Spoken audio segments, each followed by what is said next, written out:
So when they first told you you're going to be working in the X division, how did you feel about that? Because I was excited. Believe me, I was excited. I wondered. Huge fan of the X division for so long, and I think it adds to it when you do get the different aspects and the different types of styles that come into it. Me, for being a brute guy who can be there to catch the guys or base however certainly that you want to go, but at the same time slow the match down. And that's the fast pace of the X division match, but when it is slowed down, you can tell those stories.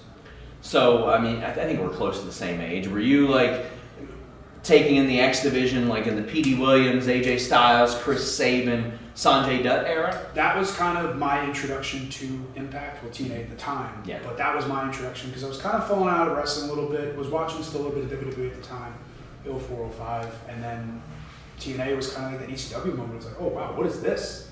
And it was just something else because WCW was gone and it was just trying to find that other avenue to watch wrestling as a fan. And that was something that drew me in, and especially Samoa Joe. He fit into that mold, and that's kind of how I looked at myself going into the X division when I was told, like, all right, I have to kind of mold a little bit after what Joe did and just kind of progress that and make it my own. Do you like the Paparazzi Championship Series?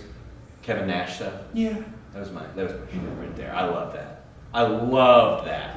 I thought that added a lot of flavor, and that's one of the things I've liked about the X division.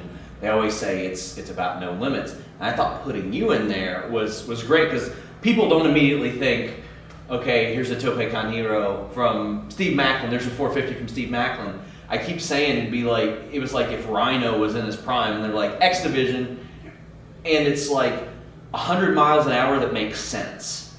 Like you're not going to get in a wreck because you know how to drive, type of thing.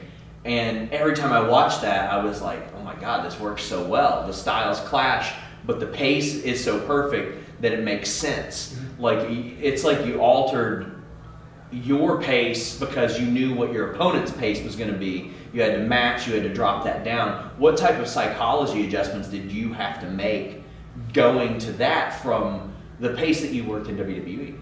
Oh, it's just picking your spots, and it's the clash of styles. Like, there's no different style in wrestling. Pro wrestling, I should say. Granted, WWE is a sports entertainment style where you're telling a story, getting these characters over, and it builds the biggest match possible, which usually is WrestleMania or whatever the main event is at SummerSlam, Survivor Series, you know what I mean. But trying to get myself into those stories, it allows me to slow it down so that when it does have to pick up the pace, the crowd kind of sits up a little bit more. Yeah. They stand up a little bit more, like, holy crap, I've never seen this before. Where it's like, you don't have to go out there every night and do everything under the sun. It's pick your spots, pick your moments, and I think that's what shines. And I think that's what talent, I think, needs to do more of nowadays. Just at my preference, I just like to pick my spots where we have to work 365.